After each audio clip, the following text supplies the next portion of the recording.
سیاست کسے کہتے ہیں؟ عربی زبان میں سیاست کا جو ترجمہ ہے وہ یہ ہے کہ انسانی وسائل اور صلاحیتیں. آج کی زبان میں ہم کہہ سکتے ہیں کہ financial resources and human resources, ان دونوں کو آرگنائز کر کے معاشرے کی ہر طرح کی ترقی کے لیے وسائل اور صلاحیتوں کو منظم کر کے استعمال کرنا، یہ ہے عربی زبان کی اس میں سیاست، جو اسلام کا جز ہے. اور جز کیا؟ جز شاید معمولی لفظ ہے. مقاصد اسلام ہے. ہاں، وہ جو اس وقت کی راجنیت ہے جس کو پولیٹکس کہتے ہیں، یہ گریک زبان کا لفظ ہے. گریک میں بولا جاتا تھا پولیتیک، یعنی بائی ہک اور بائی کروک، کسی بھی طریقے سے سطح پہ قابض ہونا، پاور کو کیپچر کرنا. ظاہر ہے اب یہ بات وضاحت سے کہیں بھی جا چکی کہ یہ اسلامی سیاست نہیں ہے. حضرت مولانا خلیل الرحمان سجاد نعمانی صاحب دامت برکاتہم کو دعوت دیتا ہوں کہ وہ اپنا کلیدی خطاب فرمائے. یقیناً میں اپنے تمام ناظرین سے درخواست کروں گا کہ حضرت کی باتوں کو غور سے سنیں اور ان نکات پر پھر آگے اپنے اپنے طور پر کام کرنے کی کوشش کریں. حضرت والا. وعلیکم ورحمۃ اللہ. حضرات گرامی، آج کا جو عنوان آپ نے رکھا اس کے دو حصے ہیں. ایک تو ہے موجودہ سیاسی صورتحال میں، یہ پہلا حصہ ہے. دوسرا حصہ ہے مسلم نوجوانوں کا کردار. اگر ہم بالکل ٹو دا پوائنٹ بات کریں تو پہلے ہم کو یہ یاد دلانا ہوگا، یاد کرنا ہوگا کہ موجودہ سیاسی صورتحال ہے کیا. چونکہ وقت بہت ہو چکا ہے تو میں بالکل اشاروں میں بات کروں گا تاکہ آپ حضرات کا بھی زیادہ وقت نہ لگے. میں بھی اس وقت سفر کی حالت میں بھی ہوں اور بیمار ہوں. موجودہ سیاسی صورتحال بظاہر یہ ہے کہ انڈکلیئرڈ ان آفیشل ہندو راشٹر بن چکا ہے اور آفیشلی ڈکلریشن اور قانونی کارروائیاں باقی ہیں، جس کی طرف بظاہر بہت اچھی تیز رفتار سے بڑھنے کی کوشش کی جائے. لیکن یہ کم سے کم مجھے کامل یقین ہے کہ یہ شارٹ ٹرم مستقبل کی تعبیر ہے. لانگ ٹرم میں ملک کا نقشہ بہت کچھ اور بننے والا ہے. موجودہ سیاسی صورتحال کا تجزیہ کاش کے دیگر حضرات نے کچھ زیادہ تفصیل سے کیا ہوتا تو مجھے اس پر کچھ زیادہ عرض کرنے کی ضرورت نہیں ہوتی.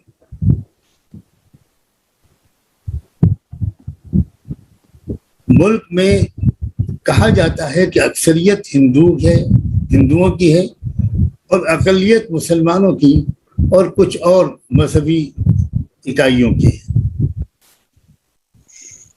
اس جھوٹ کا پردہ فاش ہوتا چلا جا رہا ہے. میں پھر دہراتا ہوں اس جملے کو، یہ حقیقت ملک کے طول و عرض میں بسے ہوئے کروڑوں انسانوں پر واضح ہوتی چلی جا رہی ہے کہ ملک کی اکثریت ہندو نہیں ہے. یہ بہت اہم بات ہے اور یہ بالکل turning page of the history ہے جو ملینیم اور ہزاروں سال میں کہیں کوئی ایسی کروٹ لیتا ہے کوئی سماج، جیسا کہ اب اس نے لینا شروع کر دیا. جو ذرا بھی مذاہب سے واقف ہے، جس نے کچھ بھی مذاہب کا مطالعہ کیا ہے، وہ خواب میں بھی یہ بات ماننے کو تیار نہیں ہوگا کہ بابا گرو نانک نے جس تحریک کا آغاز کیا تھا وہ تحریک ہندو تحریک تھی. مگر آپ سوچئے کہ ہمارے ملک کے دستور میں لکھ دیا گیا ہے کہ سکھ ہندو ہیں. اس ملک میں مورتی پوجا اور طبقاتی اونچ نیچ، اس کے خلاف سب سے زیادہ چیختی چلاتی آواز جو اٹھی ہے وہ مہاتما گوتم بدھا کی ہے. جن لوگوں نے مہاتما گوتم بدھا کی تاریخ کو تھوڑی سی بھی تفصیل سے پڑھا ہے وہ اس بات کے قبول کرنے میں ذرا بھی تعامل نہیں کریں گے. اور ستم دیکھیے کہ اس ملک کے دستور نے بدھزم کو بھی ہندو مذہب کا ایک حصہ قرار دیا. اس کا مطلب یہ ہوا کہ ایک مصنوعی اکثریت بنائی گئی ہے اور وہ مصنوعی اکثریت بہت عرصے تک دھوکے میں رہی. لیکن ملک کے طول و عرض میں شمال میں بھی، جنوب میں بھی، مشرق میں بھی، مغرب میں بھی ایسی تحریکیں چل رہی ہیں جو ریجنل لیول کی بھی ہیں اور بعض اس سے بھی زیادہ ڈسٹرکٹ اور لوکل لیول کی ہیں اور بعض اسٹیٹ لیول کی ہیں اور بعض نیشنل لیول کی ہیں، جو اپنی قوموں کے افراد کو یہ سمجھانے میں دلائل کے ساتھ باور کرانے میں دن رات لگے ہوئے ہیں کہ بھائی تم ہندو نہیں ہو، ہم ہندو نہیں ہیں.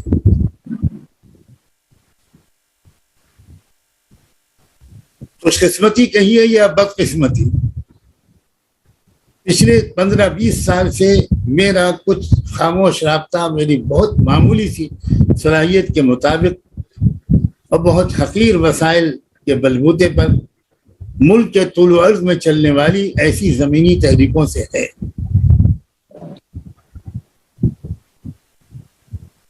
افسوس یہ ہے کہ ابھی تک ہمارا جو طبقہ ہے جس کو قیادت کہا جا رہا ہے وہ ابھی تک اس بہت بڑی تبدیلی کی طرف خاطر خواہ توجہ نہیں کر رہا.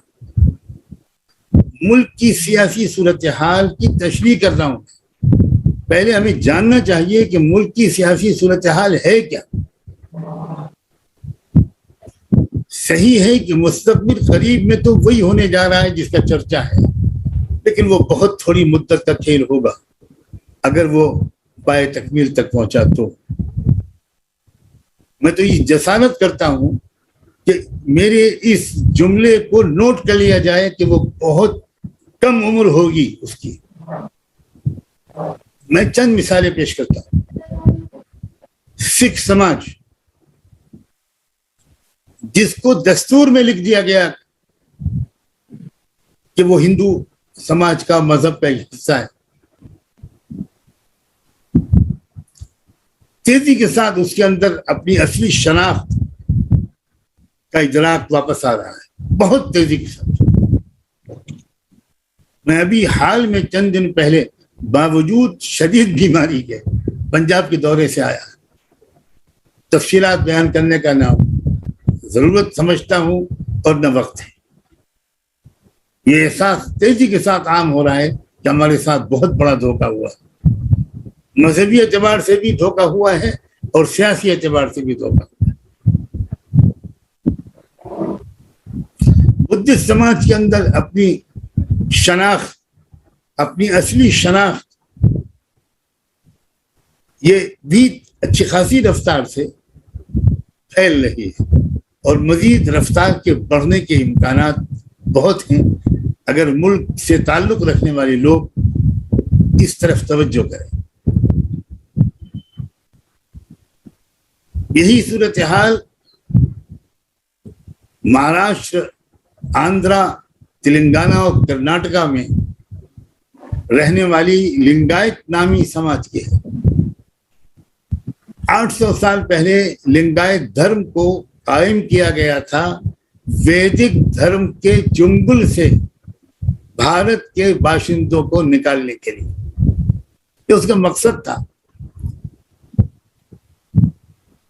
اور ملک جب تک آزاد نہیں ہوا تھا، برٹش دور حکومت تھی، اس وقت تک لنگایت سماج کو ایک الگ بالکل مستقل مذہبی کمیونٹی مانا جاتا تھا. لیکن جب ملک کو نام نہاد آزادی ملی تو پہلا کام غالباً شروع ہی میں یہ کیا گیا کہ لنگایت سماج کو ہندو قرار دے دیا گیا.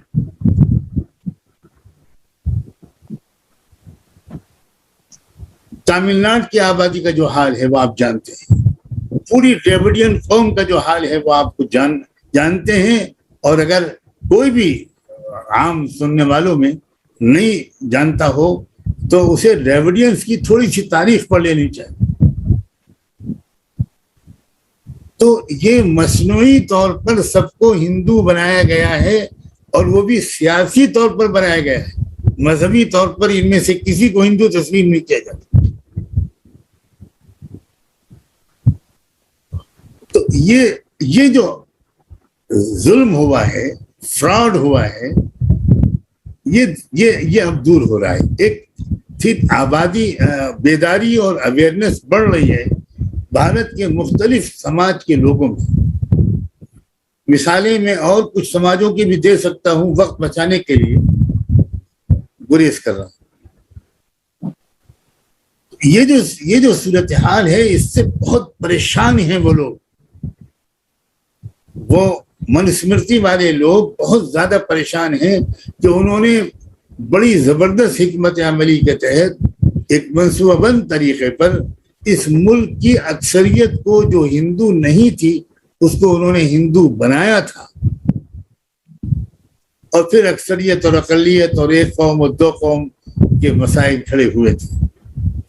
اب یہ بیداری پھیل گئی, یہ بڑھ گئی.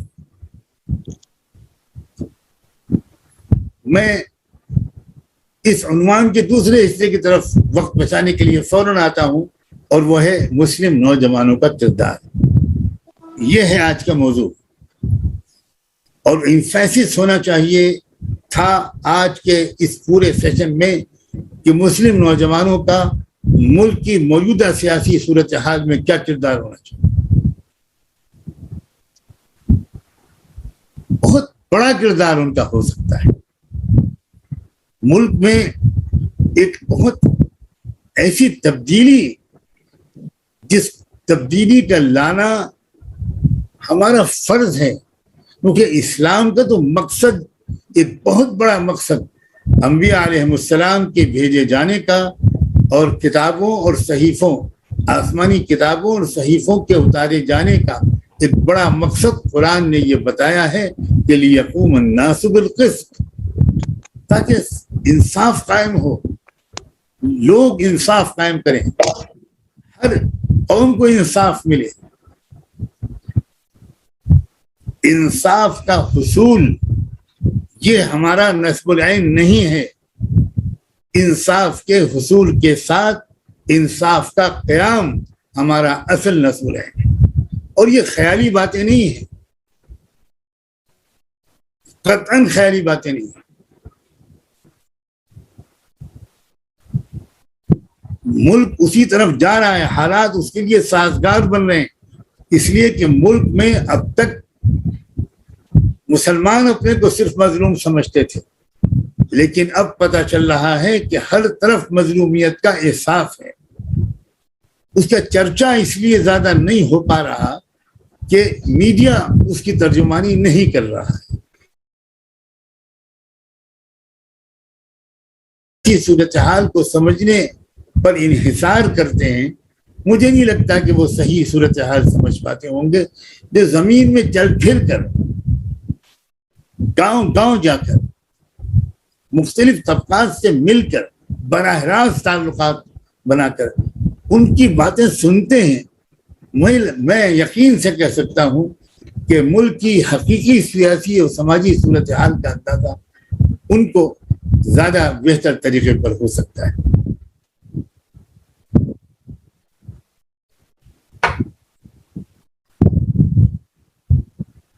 اب نوجوانوں کا کردار, اور صرف نوجوانوں کا نہیں, تھوڑا سا مجھے اجازت دیجیے, ملت اسلامیہ کے تمام طبقات کو مجتمع کر کے ان کی وسائل کو اور صلاحیتوں, سیاست کسے کہتے ہیں؟ عربی زبان میں سیاست کا جو ترجمہ ہے وہ یہ ہے کہ انسانی وسائل اور صلاحیتیں. آج کی زبان میں ہم کہہ سکتے ہیں کہ financial resources and human resources, ان دونوں کو آرگنائز کر کے معاشرے کی ہر پہلو سے ترقی کے لیے استعمال کرنا. آل راؤنڈ ڈیولپمنٹ, اخلاقی ترقی بھی ہو, معاشی ترقی بھی ہو, روحانی ترقی بھی ہو, مادی ترقی بھی ہو, ہر طرح کی ترقی کے لیے وسائل اور صلاحیتوں کو منظم کر کے استعمال کرنا، یہ ہے عربی زبان کی اس میں سیاست، جو اسلام کا جز ہے۔ اور جز کیا؟ جز شاید معمولی لفظ ہے، مقاصد اسلام ہے۔ ہاں، وہ جو جو جو جو اس وقت کی راجنیت ہے، جس کو پولیٹکس کہتے ہیں، یہ گریک زبان کا لفظ ہے۔ گریک میں بولا جاتا تھا پولیتی، یعنی بائی ہک اور بائی کروک، کسی بھی طریقے سے سطح پہ قابض ہونا، پاور کو کیپچر کرنا۔ ظاہر ہے ابھی یہ بات وضاحت سے کہیں بھی جا چکی کہ یہ اسلامی سیاست نہیں ہے۔ دوسری بات، ذرا دیکھیے نمونے کامل اصل ہمارے رہبر رحمت دو عالم صلی اللہ علیہ وسلم نے کیا حکمت عملی اختیار کی۔